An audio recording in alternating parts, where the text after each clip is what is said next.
చూస్తున్నారు తెలంగాణ సమాచార్. కరీంనగర్ మంత్రి Sridhar Babu press meet. 1-2 రోజుల్లో ఎమ్మెల్సీ కాంగ్రెస్ అభ్యర్థులను ఖరారు చేస్తాం. జీవన్ రెడ్డి పోటీలో ఉండబోనని మా పార్టీ ఏఐసీసీకి చెప్పాడు. గెలిచే వారికి మా పార్టీ ఆలోచించి టికెట్ ఇస్తుంది. మెరుగైన రీతిలో తక్కువ ఖర్చుతో ఈ విధమైన ఆర్టిఫిషియల్ ఇంటెలిజెన్స్కు సంబంధించిన ఇంజిన్స్ రాబోతూ ఉన్నాయి అని కనబడతా ఉంది. ఈరోజు మనకు ఇది ఛాలెంజ్. ఒక ప్రక్కన అమెరికా లాంటి దేశం $500 బిలియన్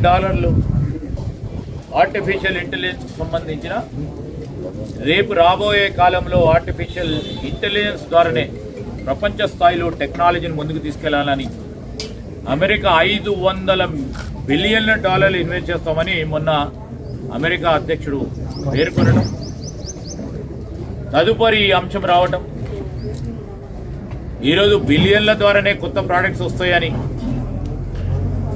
ఆలోచనకు విరుద్ధంగా డీప్ సీక్ అనే ప్రోడక్ట్ ప్రపంచ స్థాయిలో రావటం, ఇది కూడా ఒక అందరికీ కూడా కొన్ని సందర్భాల్లో ఇండియా లాంటి దేశాలకు ప్రత్యేకంగా మన తెలంగాణ రాష్ట్రానికి సంబంధించి డెఫినెట్లీగా దాన్ని చూసి ఒక పాజిటివ్గా తీసుకునే ప్రయత్నంలో నేను ఇక్కడ ఉన్న మన మేధాశక్తి మేధస్సుకు సంబంధించి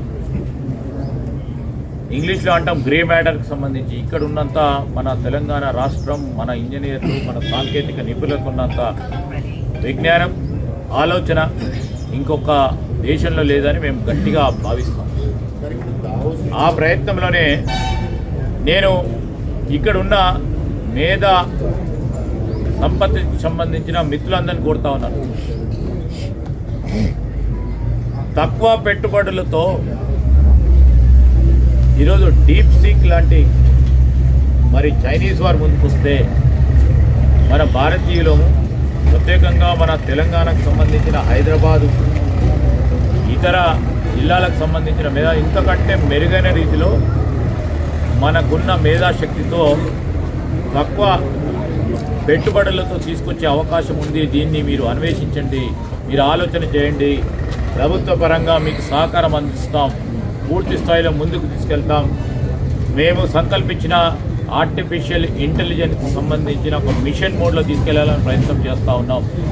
అతి త్వరలో కూడా ఇలాంటి ఆలోచన చేసే ఇంజనీర్స్ కానీ సాంకేతిక పరంగా ఉన్న పరిజ్ఞానాన్ని మరి ఉపయోగించుకొని ఇలాంటి ప్రోడక్ట్స్ తీసుకొచ్చే మీరు ఏ ప్రయత్నం చేసినా పూర్తి స్థాయిలో ప్రభుత్వ పరంగా మా తెలంగాణ రాష్ట్ర ప్రభుత్వం తరఫున సహకారం అందించడానికి వెనుకాడకుండా సాంకేతిక విప్లవంలో మనం ప్రధానమైన భాగస్వాములం కావాలని మేము వారందరినీ కోరుతా ఉన్నాం. ఎందుకంటే ఇప్పటివరకు కూడా పెద్ద ఎత్తున టెక్నాలజీ ఉండాలి. దాంట్లో ఈ జీపీయూలకు సంబంధించి 1-2 సంస్థలు పెద్ద ఎత్తున పెద్ద ఖర్చుతో కూడుకున్న అంశం. దానికి తోడు $బిలియన్ల ఇన్వెస్ట్మెంట్ అవసరం ఉంటుందని ప్రపంచవ్యాప్తంగా పెద్ద పెద్ద కంపెనీస్ ఇన్వెస్ట్ చేస్తూ ఉన్న తరుణంలో డీప్ సీక్ వచ్చి తక్కువ పెట్టుబడితో ఇలాంటివి ఇంకా అనేక అన్వేషణ రావటం జరుగుతుందని ఒక స్పష్టంగా చూపెట్టడం జరిగింది. పోవాలి పెట్టుబడులు ఇవాళ వచ్చినాయి, ఎంఓయూకే సంబంధమైందని నిన్న ముఖ్యమంత్రి గారు చెప్పారు. నిశ్చయమైంది పెళ్ళి, ఎంతమంది పిల్లలు పుడతారని అడిగితే ఏమైనా లాభం ఉంటుందా? ఈరోజు ఒక పాజిటివ్ దృక్పథంతో పెట్టుబడులు రావాలి. ఎంఓయూలు చేసుకున్న తర్వాత ఇంకా అనేక అంశాలు ఉంటాయి. మేము గత సంవత్సరం 18 ఒప్పందాలు చేస్తే 17 యాక్టివ్గా ఈరోజు వివిధ స్థాయిలో ఉన్నాయి. దాంట్లో 50% మించి పనులు అయిపోయినాయి.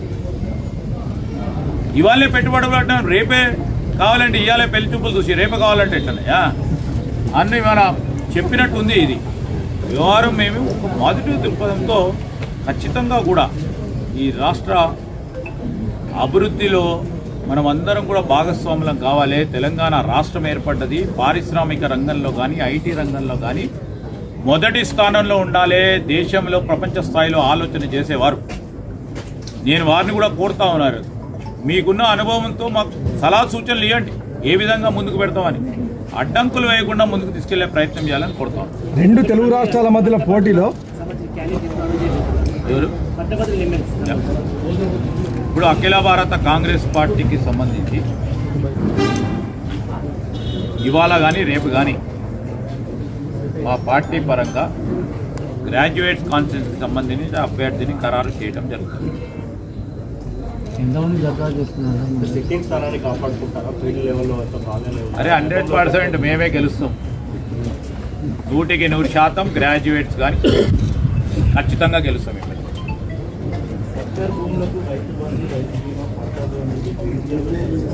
ఏమన్నా నర్సింగాపూర్ విలేజ్లో సర్కారు భూములకు పట్టాలు ఇస్తున్నారు, కానీ రైతు బంధు లబ్ధి పొందేళ్ళు పెద్ద భూకుంభ పండుగ అక్కడ కూడా అంతా కూడా కబ్జా. ఈరోజు స్పష్టంగా భూభారతి వస్తుంది. ఆ భూభారతి ఉద్దేశం ఏంటంటే గత ప్రభుత్వంలో జరిగిన తప్పులు అవకతవకలు అన్నింటినీ కూడా సరి చేసుకొని ప్రభుత్వ భూములు ఏమున్నాయి, ప్రభుత్వ భూమి పరంగానే పొందుతారు. ఈరోజు అవన్నింటిని కూడా సవరణ చేసే కార్యక్రమంలో ఉన్నాం, కార్యాచరణలో ఉన్నాం. తప్పకుండా ఎక్కడైనా ఇలాంటి విషయాలు వస్తే విచారణ జరిపిస్తాం. ప్రభుత్వ భూమిని కాపాడతాం. ఎట్టి పరిస్థితుల్లో కూడా అధికారులకు కూడా తప్పకుండా గట్టిగా చెప్పి దీనిపైన నిర్ణయం చేయమని కోరడం జరుగుతుంది. గ్రాడ్యుయేట్స్ ఎలక్షన్స్లో పార్టీ జాయిన్ చేసుకొని టికెట్ అనౌన్స్ చేస్తున్నా, పార్టీలో ఉన్న వాళ్ళకి చాలామంది దరఖాస్తు సిట్టింగ్ ఎమ్మెల్సీగా అవకాశం ఉంటుందా?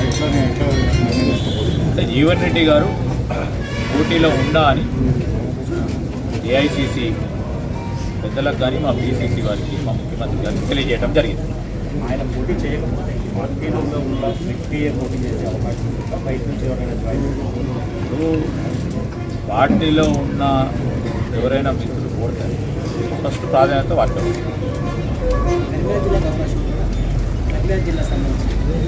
ఇప్పుడు 4 జిల్లాలకు సంబంధించిన ఎలక్షన్, 4 జిల్లాలకు సంబంధించి ఎవరు అభ్యర్థులు అయితే అప్లికేషన్ పెట్టిండ్రో, ఎవరు గెలుపు దగ్గరలో ఉన్నారని మా పార్టీ ఆలోచన చేస్తుందో వారిని ఇప్పుడు ఎవరైనా 4 జిల్లాలకు సంబంధించి ఎవరైనా పెట్టుకుంటారు. అభ్యర్థి ప్రకటన ఆలస్యం అయింది. ఇండిపెండెన్స్ అధికారంలో ఉండి అభ్యర్థిని ఇంకా ఫైనల్ అంటే మా నమ్మకం కాదండి. ఈరోజు మా అఖిల భారత కాంగ్రెస్ కమిటీ నిర్ణయం మేరకు మేము నడవాలి. ఏ రోజు నిర్ణయం చేస్తే ఆ విధంగా అందరికీ కూడా ఈరోజు ఎవ్వరు అభ్యర్థి అయినా గెలిపించాలనే ఉద్దేశంతోనే నియోజకవర్గాలకు సంబంధించిన మా పెద్దలందరూ కూడా రిజిస్ట్రేషన్ చేయడం. ఎవరు నిర్ణయం చేస్తే పార్టీ కేసు ఎవరు నిర్ణయం చేస్తే వారు. తెలంగాణ రాష్ట్రానికి సంబంధించిన అనేక మంది ప్రఖ్యాతిగాంచిన అనేక మంది పెద్దలు ఉన్నారు. వారిని గుర్తు చేయాలని కోరడం జరిగింది. ఇది మా ఆలోచన. దాని క్రమంగానే కేంద్ర ప్రభుత్వం స్పందించాలని మేము కోరుతాం.